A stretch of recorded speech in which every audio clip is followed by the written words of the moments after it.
The last thing the old chief saw wasn't the canyon floor rushing up to meet him. It wasn't the sky, vast and empty.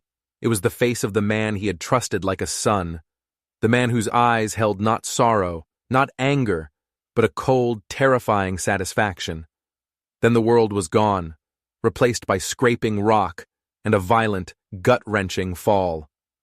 Wakan stood at the edge of the cliff, his chest heaving, not from exertion, but from the sheer adrenaline of the act. He listened. He waited for the scream.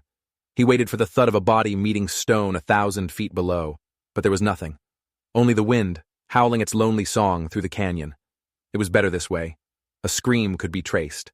Silence was absolute. He didn't look over the edge. He didn't need to. In his mind, the old chief was already gone, a broken heap of bones and tradition, erased from the world. A necessary sacrifice.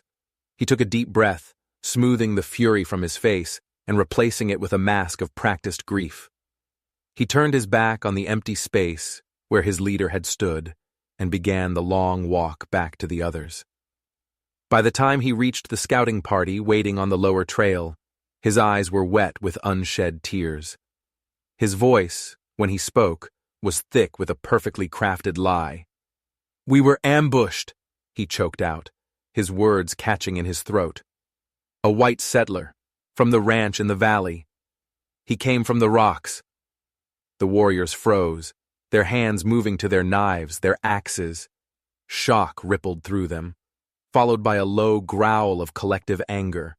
Wakan's voice rose, filling the sudden tense silence. "Chief Noken," he tried to reason with him. "He stepped forward to protect us. The man, he shot him. He threw our chief from the cliff." Wakan pointed a trembling finger toward the distant, hazy outline of a lone ranch house, nestled in the shadow of the mountains. He came from there, from the land of the man named Boone. The lie landed like a boulder in a still pond, and the ripples turned into waves of fury. Wakan didn't stop it. He didn't calm it. He fed it, nurtured it, watched it grow into a fire that would burn everything the old chief had wanted to build. And he smiled, because his war had just begun. But far below the cliff, in a tangle of broken branches and scree, something impossible happened. A man who should be dead stirred. Chief Noken lay twisted, half buried in dead leaves and pine needles. His leg was bent at an angle that defied nature. Blood matted his hair from a deep gash on his scalp. His left arm was useless, shattered. Pain was a white-hot fire consuming his entire world. But through the agony, one thought burned hotter, the face of his betrayer. He was alive. He blinked, the world swimming in a haze of red. He tried to lift his head, but the pain was a hammer blow that sent him crashing back into the dirt. He rolled onto his stomach, spitting out a mouthful of soil and blood. He had to move. If he stayed here, the predators would find him by nightfall. The cold would finish the job by morning. His hand, his one good hand, clawed at the loose earth. It found the rough bark of a fallen branch. He pulled. His body screamed in protest, every nerve ending a lit fuse. He moved an inch, then another. His teeth were clenched so tight his jaw felt like it would crack. He was no longer a chief. He was just an animal, refusing to die. He didn't know how long he crawled. Time had lost all meaning. There was only the pull, the pain, the dirt, and the single burning image of Wakan's face. Up above, something else was watching. Not a man, not a predator. Crows. 5 of them, circling low. Their black wings cut lazy circles in the pale sky, dipping closer and closer. They weren't soaring high, like they did over a week-old carcass. They were impatient. They were waiting for a meal that was still breathing, and someone was watching them. Levi Boone hated crows. He saw them as feathered omens, harbingers of death and decay. He set down the roll of fencing wire he'd been mending and squinted toward the tree line. The birds were too low, too focused. Something was wrong. He wiped the sweat from his brow, shifted the weight of the rifle on his shoulder, and started walking toward the ridge. His boots sank into the thawing spring mud, each step a slow, sucking effort. He expected to find a dead calf, or maybe a deer that had been cornered by wolves. That he could handle. That was the natural order of things. What he found instead made him curse, a sharp, ugly word under his breath. It was a man, an old Ute man, by the look of his buckskin tunic and the beads woven into his graying hair. He was broken, bleeding, and so still Levi thought he was already dead. But then he saw the faintest rise and fall of his chest. Levi stood there for a long moment, his jaw tight. He scanned the area. There were no other tracks in the mud, save for the dragging trail the old man had made himself. This wasn't a fight. This was something else. His first instinct, the one that had kept him alive this long in this harsh, unforgiving land, screamed at him to walk away. This was not his business. A dead Ute near his land was trouble he didn't need. He should have turned back. He should have forgotten what he saw, but he didn't. As he knelt, his eyes caught on something, a small, intricate pattern of beadwork on the old man's pouch, a pattern of a blue star and a silver crescent, a pattern he hadn't seen in 20 years, a pattern that had haunted his nightmares since he was a boy. His blood ran cold. He knew that symbol. He knew what it meant. And suddenly, this wasn't just some random dying man. This was a ghost from his past, lying broken at his feet. Without another thought, he holstered his rifle, gathered the old man into his arms with a grunt of effort, and began the slow, arduous journey back to his barn. He didn't know who this man was. He didn't know who had pushed him. But he knew one thing. He had just stepped into a story that wasn't his, and it was going to burn his world to the ground. The barn smelled of hay, dust, and old leather. Levi laid the broken chief on a pile of clean saddle blankets, his movements rough but efficient. He didn't speak. He worked. He boiled water over a small fire, his face grim in the flickering light. He cut away the blood-soaked tunic, revealing a landscape of bruises and gashes. He poured raw whiskey over the deepest wounds.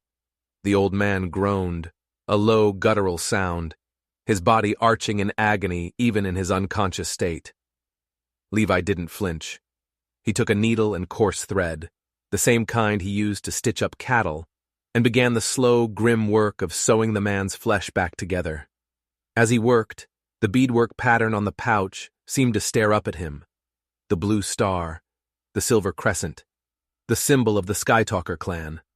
A clan his father had personally wiped from the map 2 decades ago. Levi's father wasn't just a settler. He was a government man, an Indian agent named Marcus Boone. A man whose name was a curse in every Ute village from here to the Great Basin. A man who specialized in treaties written in disappearing ink and promises that turned to dust. Marcus had a reputation for breaking the tribes before he broke bread with them, and his favorite target had been the Skytalkers. Levi had been a boy of 10, forced to watch as his father's men burned their village, all because they wouldn't give up a piece of sacred land for a new railroad line. He still remembered the smell of burning pine and something else, something sickeningly sweet. He remembered the silence after the screaming stopped. He had run away from that name, that legacy, at 15. He had come here, to the edge of nowhere, to build a life so quiet, so solitary, that the ghost of Marcus Boone could never find him. And now, a chief from that very clan lay dying in his barn. By nightfall the fire burned low. The wind rattled the loose boards of the barn. Levi sat in the shadows, sharpening a knife, not because it was dull, but because his hands needed something to do. He stared at the unconscious man. Was this some kind of cosmic joke? A test from a god he no longer believed in? Saving this man could be seen as an act of war by the other Ute. Leaving him to die felt like finishing his father's work. Suddenly, the old man's lips moved. A single, rasped word, more breath than sound. Wakan! Levi leaned closer. The name meant nothing to him. But then the man spoke again, his voice a broken whisper, his eyes still closed. He said the white man, the rancher, pushed me. Levi froze. The knife slipped from his grasp and clattered to the floor. They weren't just going to see this as an act of war. They were already being told he was the murderer. The lie was already spreading. The fire Wakan had lit was heading straight for his door. And Levi Boone, the man who had run from his past his entire life, realized he was trapped. Trapped between a man he was trying to save and a tribe that was coming to kill him. Back in the Ute village, the air was thick with smoke and fury. Wakan stood before the council fire, his face a mask of righteous sorrow. He held up Noken's ceremonial staff, which he claimed to have wrestled from the White Devil before escaping. "He died for our traditions!" Wakan's voice boomed, echoing off the surrounding lodges. "He refused the settlers' poison treaty, and they silenced him for it. The man at the Boone Ranch, he is the murderer. He wants our land, and he started by taking our leader." Warriors shouted their assent, raising weapons in the firelight. Their grief was a dry forest, and Wakan's words were the spark. He promised them vengeance. He promised them a return to the old ways, a world without fences and government agents, a world cleansed by fire and blood. But not everyone was shouting. Tever, Noken's daughter, stood in the shadows at the edge of the crowd. Her face was stone, her eyes narrowed. She had been raised at her father's side. She knew his mind, his heart. He was a strategist, not a martyr. He believed in bridges, not walls. He would never have allowed himself to be cornered so easily by a single man. And Wakan's story had holes. He said there was a gunshot, but no one else in the scouting party had heard one. He said he fought to retrieve the staff, but there wasn't a scratch on him. It felt wrong. It felt rehearsed. After the council dispersed, Tever approached Wakan. Her voice was quiet, but it cut through the celebratory rage. "Tell me again, Wakan. Tell me exactly how it happened." Wakan's eyes, which had been burning with passion, turned cold and flat for a fraction of a second. "Tever, your grief makes you question. It is natural. He is gone. We must honor his memory by acting." "I honor my father by seeking the truth," she countered. "You say you were the last to see him. Did he have any final words?" Wakan hesitated, just for a moment too long. "He spoke of our people, of staying strong." It was a generic, hollow answer. My father was a poet, Tever thought. His last words would have been specific. They would have been a message. That night, Tever made a decision. She wouldn't let her father's legacy be a lie that led her people to their doom. She gathered 4 others she trusted implicitly. Mika, the best archer in the tribe. Saley, a young healer who knew every track and trail. Dea, a woman who moved like a shadow and spoke only when necessary. And Nia, whose calm demeanor could disarm even the most hostile stranger. "Wakan's story is a shroud," Tever told them under the cover of darkness. "And I'm going to pull it back. We leave at dawn. We will go to the cliff. We will find what really happened." But Tever wasn't the only one making plans. Wakan had seen the doubt in her eyes. He knew she was the one person who could unravel his perfect story. He couldn't kill her. That would raise too much suspicion. But he could control her. He approached Saley, the young healer. He didn't threaten her. He seduced her with words of power, of a future where she would be his chief healer, respected and feared. "Tever is lost in her sorrow," he whispered, his voice like honey and poison. "She may do something foolish. Follow her. Keep her safe. Report back to me what she finds. It is for the good of the tribe." Saley, entranced by his charisma and the promise of a place at his side, agreed. As Tever and her small band rode out under the pale morning sky, they were already being watched. A spy was in their midst, and Wakan's web of lies was tightening. For 2 days, Noken drifted in and out of a fevered haze. Levi forced broth and water between his cracked lips, changed the blood-soaked bandages, and sat through the long nights, listening to the old man's tortured whispers. He learned nothing more, only hearing the name Wakan repeated like a curse. On the 3rd morning, the fever broke. Noken's eyes opened, and for the first time, they were clear. Clouded with pain, yes, but sharp with intelligence and suspicion. He stared at the white man tending to him. "You are Levi Boone," Noken rasped. It wasn't a question. Levi's jaw tightened. He just nodded. "I found you at the base of the canyon." "Boone," Noken repeated, the name tasting like ash in his mouth. "Marcus Boone, the butcher of Skytalker Ridge. Is he your father?" Levi felt like he'd been punched in the gut. He couldn't deny it. The truth was written all over his face. "He was," Levi said, his voice low and rough. "I haven't seen him in 20 years. I am not him." A long, heavy silence stretched between them. The only sound was the wind whistling through the cracks in the barn walls. Noken studied him, his gaze piercing, searching for the lie. He saw none. He saw only a man haunted by a name he didn't choose.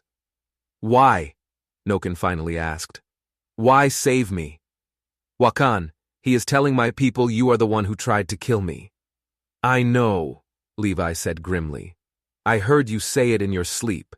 As for why, I saw the beadwork on your pouch, the Skytalker star. I thought maybe it was a chance to balance a scale, to undo one small piece of the evil my father put into this world." Noken let out a dry, rasping sound that might have been a laugh. "You seek to absolve your father's sins by saving a man your future enemy has marked for death. You have a complicated sense of honor, Levi Boone." "I don't have honor," Levi said flatly. "I just have a barn, and right now you're in it. The man who pushed you. Wakan. Why?" Noken closed his eyes, the memory bringing a fresh wave of pain. "He feared peace," the old chief whispered. "I was ready to sign a treaty, a real one, water rights, grazing land, a chance for our children to learn to plant, not just to starve. Wakan saw it as surrender. He wants to lead the people with fire in their hearts. He needed a martyr, so he tried to make me one." Levi stood and walked to the barn door, looking out at the vast, empty land that had been his sanctuary. That sanctuary was about to become a war zone. "Your people will come here looking for blood, my blood." "My daughter will come," Noken corrected him, his voice gaining a sliver of strength. "Tever, she is sharp. She will not believe his lies. She will look for me." He paused, his gaze locking with Levi's. "But she will find me in the barn of the son of the man who destroyed her mother's clan. Will she listen to you before she puts an arrow in your chest?" Levi didn't have an answer to that. He just stared out at the horizon, where dust clouds were already gathering. Let's hope she's a better listener than her father's enemies. The trail was cold, but Tever's senses were sharp. She found the place on the cliff edge where the gravel was disturbed. She saw the signs of a single scuffle, not a battle. There was no blood, no sign of a gunshot. Wakan's story was already falling apart. Her group fanned out, searching the base of the cliff. It was Mika, the archer, who found it first. A scrap of buckskin snagged on a thorny bush far down the slope, and near it, a faint, dragging trail in the dirt. "He was alive," Tever breathed, her heart pounding with a mixture of hope and terror. "He crawled from here." The tracks were weak, almost invisible, but Tever followed them with an intensity that bordered on obsession. They led away from the cliff, toward the valley, toward the ranch. Her stomach clenched. Why would her father crawl toward the home of the man Wakan accused? It made no sense. Sali, the healer, watched Tever with careful eyes. When Tever pointed out the direction of the tracks, Sali spoke up, her voice filled with concern. "Tever, perhaps Wakan was right. Maybe the rancher found him, took him. We are walking into a trap." "My father was crawling toward that trap," Tever countered, her eyes never leaving the trail. "I need to know why." They followed the tracks for another hour, until they disappeared into the muddy pasture of the Boone Ranch. In the distance, they saw the barn, a dilapidated silhouette against the setting sun. A thin curl of smoke rose from a stovepipe in its roof. Someone was inside. "We go in after dark," Tever said, her voice low and steady. "Dea, you take the back. Mika, you're on the roof. Sayli, Naya, you're with me at the main door. We move silently. We find out who is in that barn, and if they have harmed my father, we leave no one alive." As night fell, they moved like ghosts. The barn door creaked open under Tever's hand. The smell of smoke, antiseptic, and something else, something familiar, greeted her. Her eyes adjusted to the dim light of a single lantern. And then she saw him, her father, lying on a bed of blankets, his head bandaged, his chest rising and falling in a slow, steady rhythm. He was alive. The relief that washed over her was so powerful it nearly brought her to her knees. "Father," she whispered. At the sound of her voice, Nokin's eyes fluttered open. "Tever!" She rushed forward, but a sharp, metallic sound stopped her dead, the click of a rifle hammer being pulled back. From the shadows in the corner of the barn, a figure emerged, tall, broad-shouldered, his face hard and unreadable in the lantern light. He held a rifle, and it was pointed directly at her heart. "That's far enough," Levi Boone said, his voice a low growl. Tever's hand flew to the knife at her belt. Her warriors, hearing the threat, materialized from the shadows, weapons drawn. The barn was suddenly filled with a deadly, silent tension. "What have you done to him?" Tever demanded, her grief momentarily forgotten, replaced by pure, protective rage. "I kept him from dying," Levi answered, his eyes flicking between Tever and the other armed women, "which is more than I can say for the man who pushed him." "You expect us to believe you?" Tever spat, her knuckles white on the hilt of her knife. "The son of Marcus Boone, saving a Ute chief? Wakan told us you were the attacker." "Then Wakan is a liar," a weak voice rasped from the blankets. All eyes snapped to Nokin. He was struggling to sit up, his face contorted in pain. "Tever, he is telling the truth. This man, he found me. He saved me. The one who did this was Wakan." The confession hung in the air, thick and unbelievable. Tever stared at her father, then at the hard-faced rancher, then back. Her world, which had been turned upside down once, was now spinning out of control. The enemy was not the white man in front of her. The enemy was at home, wearing her father's authority like a stolen coat. But just as the tension began to break, Celie, the healer, stepped forward. She knelt beside Nokin, her expression full of concern. She touched his forehead, then examined the crude stitches Levi had sewn along his ribs. "He still has a fever," Celie announced, her voice carrying a subtle note of alarm. She glanced at the murky poultice sitting beside the bed. "Chief, what has he been giving you for the pain?" "Herbs," Nokin whispered, "from his garden." Celie picked up a leaf from the poultice, crushing it between her fingers. She sniffed it, a frown deepening on her face. "These are not the right herbs for a wound like this," she said, loud enough for everyone to hear. "In fact, this one, silver leaf nightshade. In small doses, it dulls the pain. But over time, it weakens the heart. It stops the blood from clotting." She looked up, her gaze locking with Tever's, her eyes wide with feigned horror. "He is not healing you," she declared. "He is poisoning you." The air in the barn turned to ice. Tever's hand, which had started to lower her knife, gripped it tight once more. Every instinct was at war.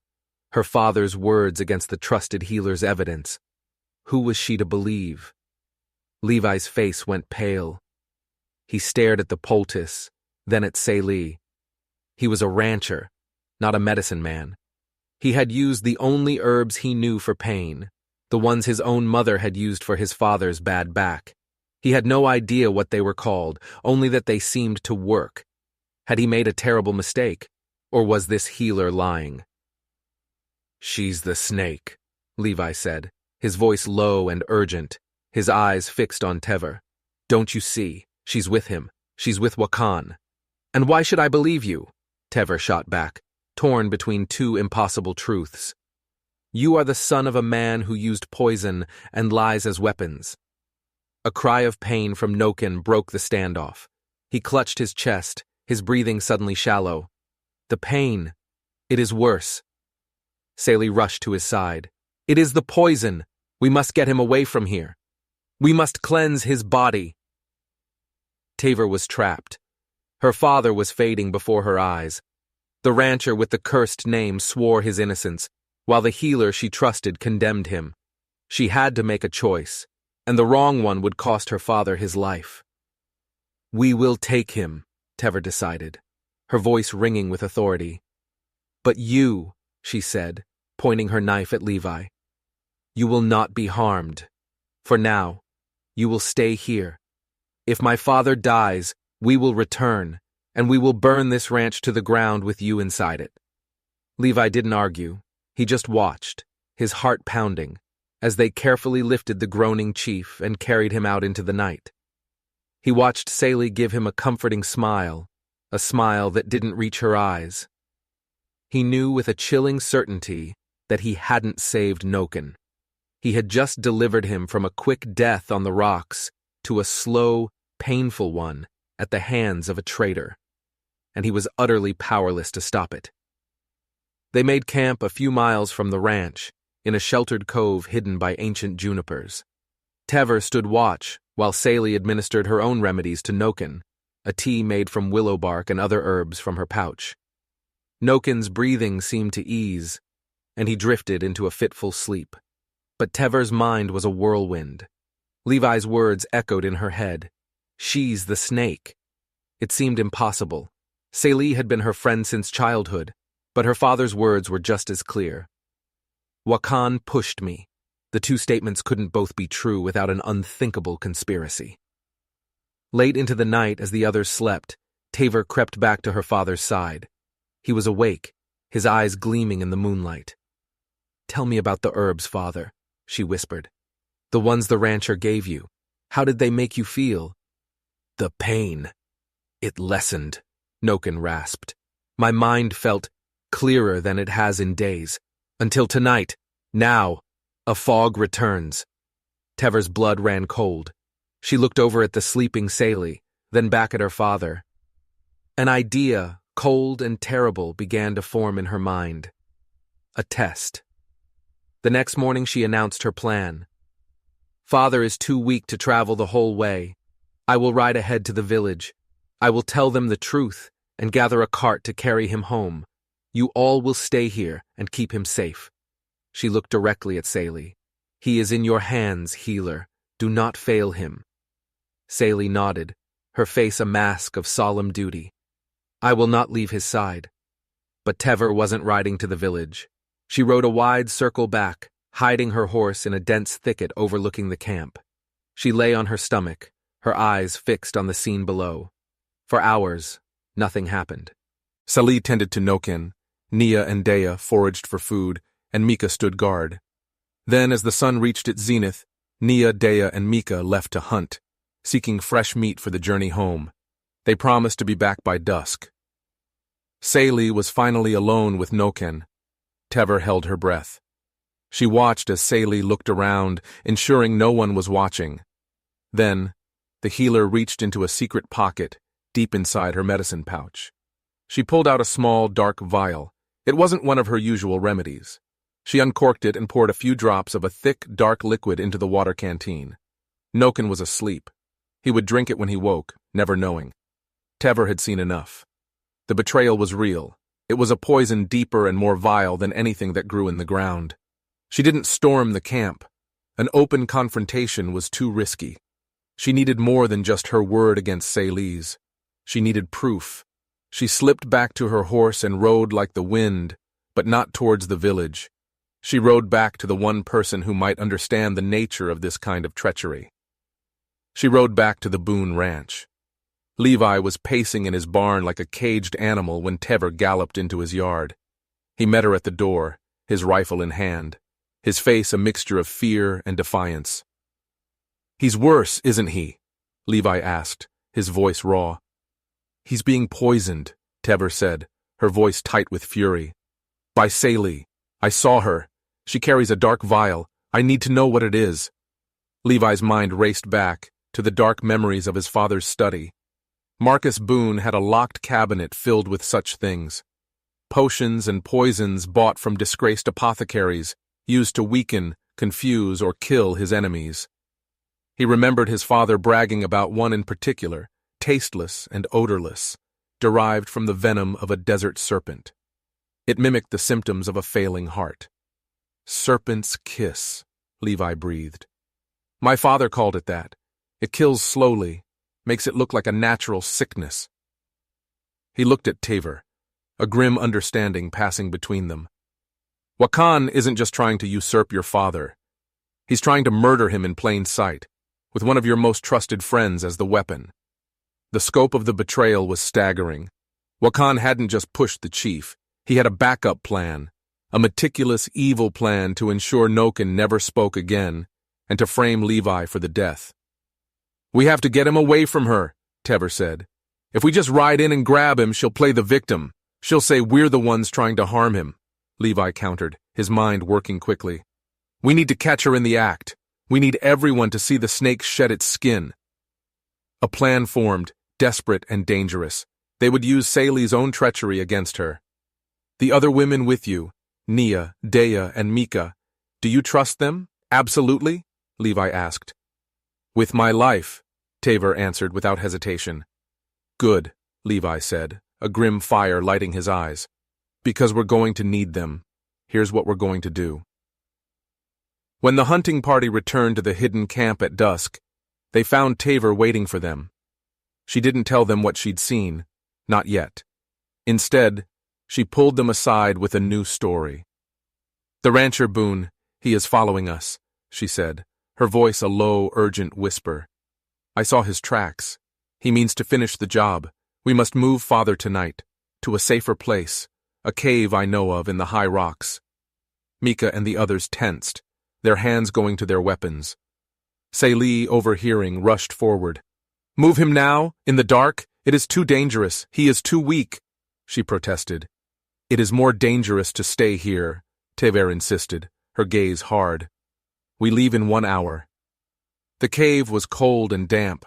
They built a small, smokeless fire. Noken, delirious with the poison, lay shivering under a pile of furs. He was getting weaker by the hour. They were running out of time. Tavor looked at Nia and Dea. We need more firewood. The night is cold. They nodded and slipped out of the cave, but they didn't go to gather wood. They circled back to hidden positions, just as Levi and Tevor had planned. Now, only Tevor, Mika, and Saleh remained in the cave with Noken. Mika, Tevor said, her voice heavy with fake exhaustion. I cannot keep my eyes open. Please, stand watch outside the cave entrance. Alert us if you see anything. Mika, in on the plan, nodded solemnly and took her bow, positioning herself just outside the cave mouth, visible to Saleh, but with a clear line of sight back inside. Tevor lay down near the fire and closed her eyes, her breathing deepening into a convincing rhythm of sleep. Now, Saleh was alone with Noken, or so she thought. The cave was silent save for the crackling fire and Noken's ragged breaths. Saleh waited. She listened to Tevor's steady breathing. She glanced at Mika's stoic silhouette at the cave entrance. This was her chance, her final chance to fulfill her promise to Wakan. She pulled out the dark vial. She crept to Noken's side. His lips were parted. It would be so easy. A few drops, and by morning his heart would simply stop. They would blame his injuries. They would blame the move. No one would ever know. She tipped the vial. Drop it. The voice was like ice. Saleh froze, the vial hovering just over Noken's lips. She spun around. Tevor was on her feet, her knife in her hand, her eyes burning with a cold fire that terrified Saleh more than any weapon. At the mouth of the cave, Mika had her bow drawn, an arrow aimed squarely at Saleh's chest. From the shadows near the back wall, Nia and Dea emerged, their own blades drawn. The trap had closed. Tevor! I was just giving him medicine, Saleh stammered, her mind racing for a lie. Let me see it, Tevor commanded, holding out her hand. Saleh's eyes darted around the cave, looking for an escape that wasn't there. She was surrounded. Her face, which had been a mask of concern, crumbled into a snarl of pure hatred. In one swift motion, she lunged not at Tevor, but at the sleeping Noken, aiming to stab the vial into his neck. But Dea, The silent knife was faster. She moved like lightning, her arm wrapping around Sally's throat from behind, yanking her back. The vial flew from Sally's hand and shattered on the stone floor, its dark, oily contents pooling near the fire.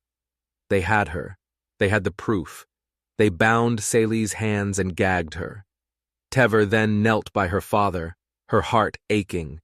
She and Levi had anticipated this. Levi had given her a small pouch of charcoal from his forge.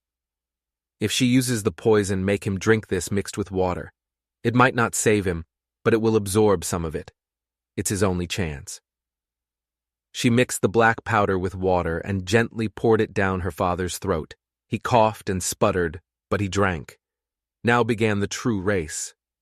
"We ride for the village," Tever announced, her voice ringing with grim determination.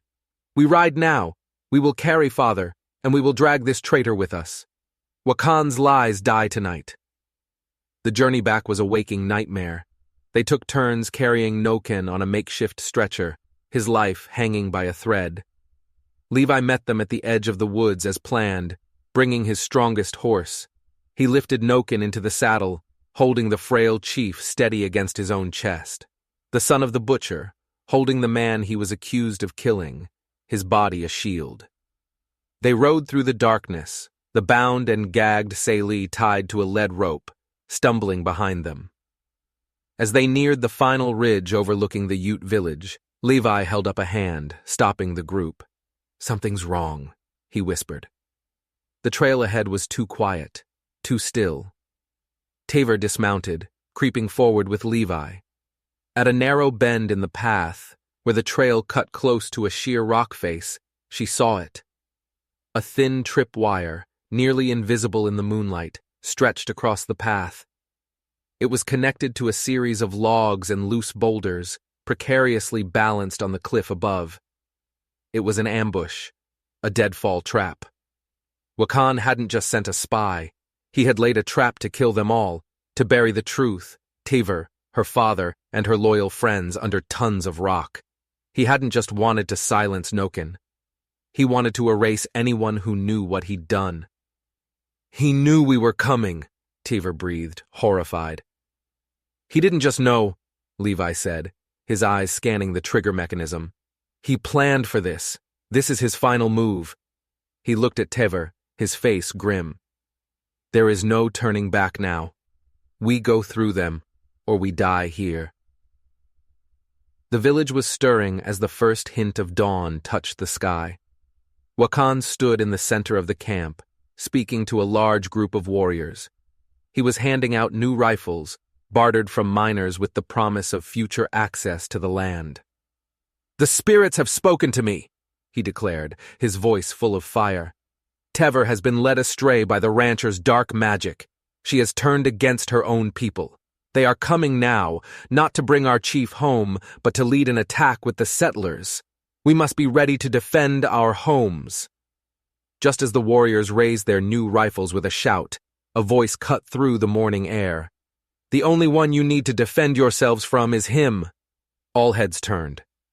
Tever stood on the ridge overlooking the village. She was not leading an attack. She was alone.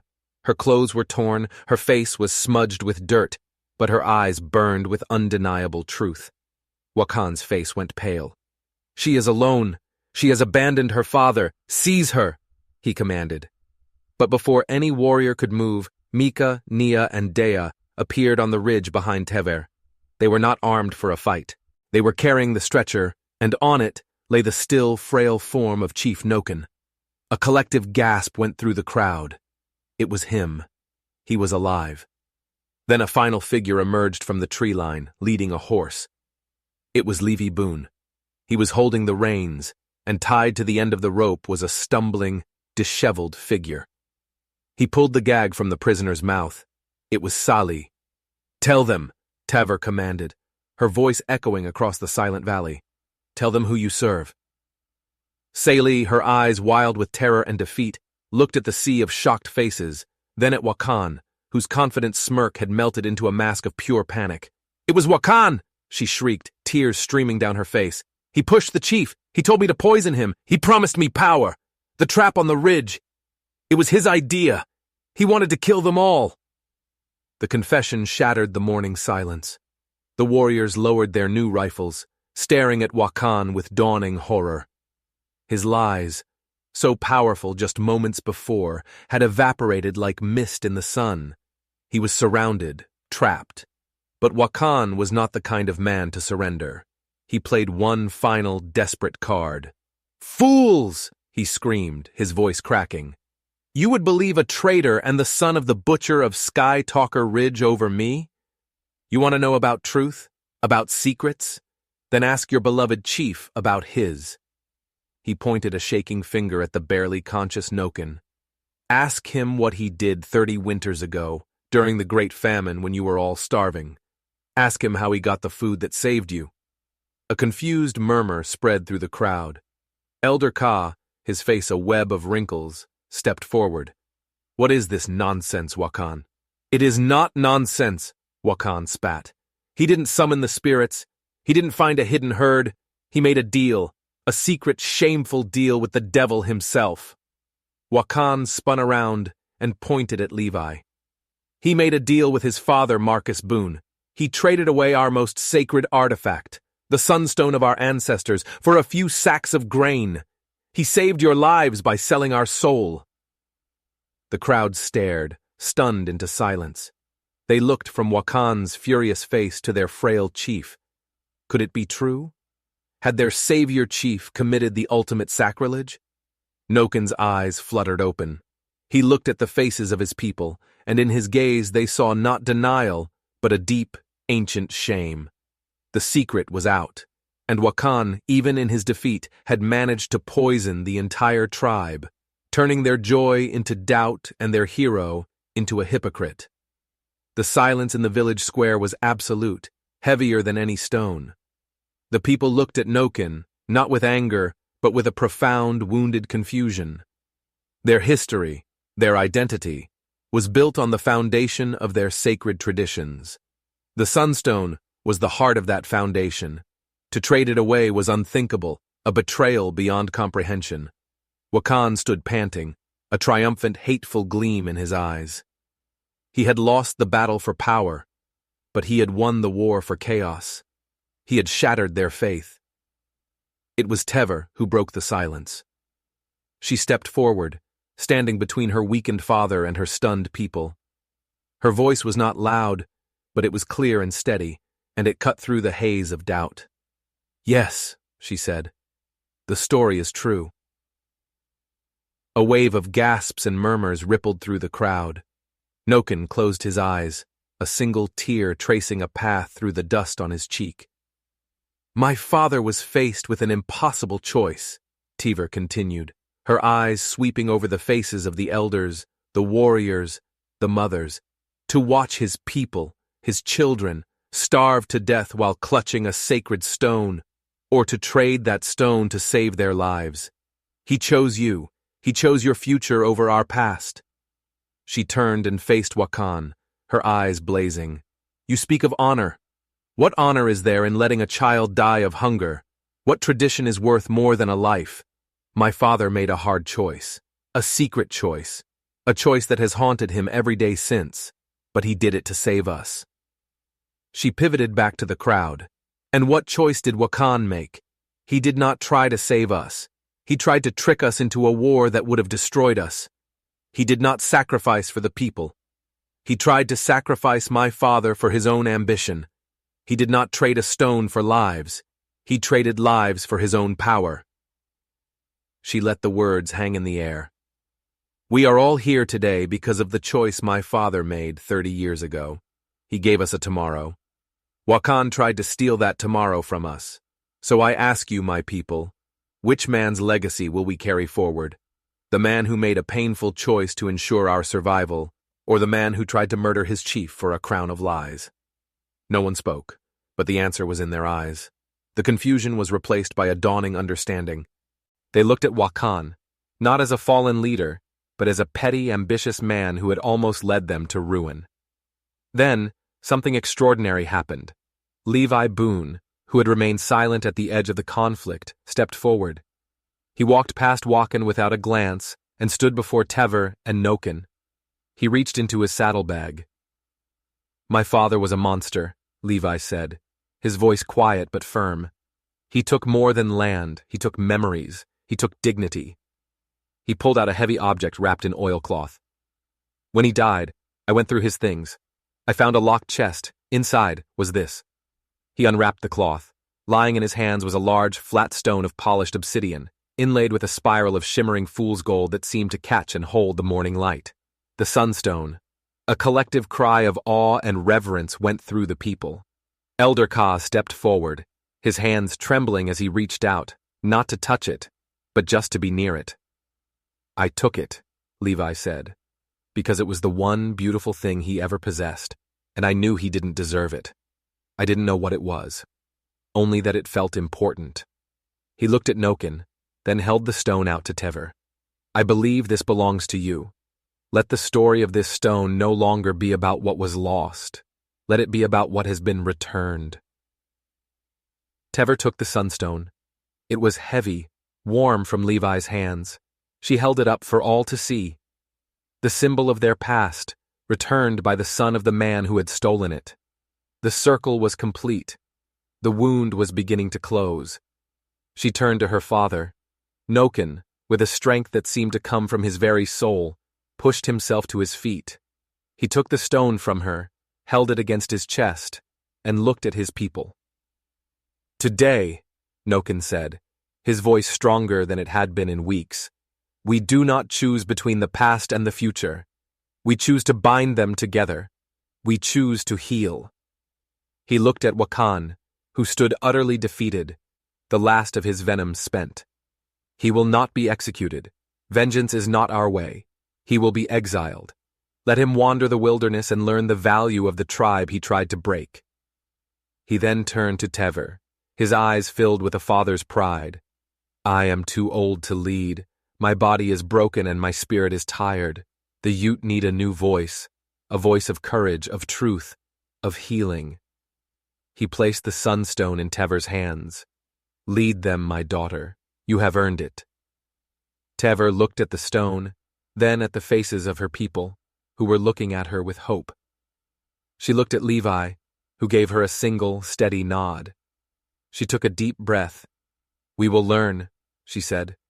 "We will plant, we will build, and we will not forget who we are." The sun rose higher, washing the valley in a golden light. It was the dawn of a new day, for a people who had been to the edge of darkness and had chosen to walk back into the light together.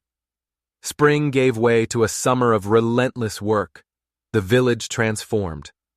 The sound of war drums was replaced by the thud of hammers and the scraping of hoes against rocky soil. Levi, no longer a recluse, became a teacher.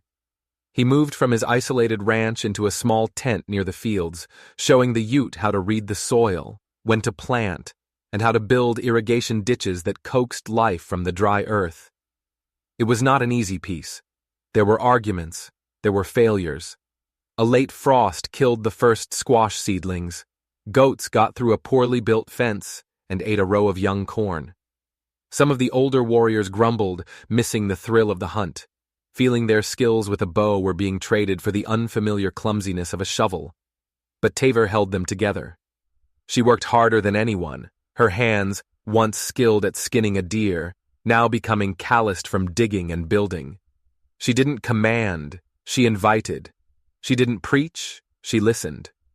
She would spend her mornings in the fields with Levi and the planters, and her evenings by the fire with the elders, listening to their fears and assuring them that this new path was not about erasing the old one, but about adding to it.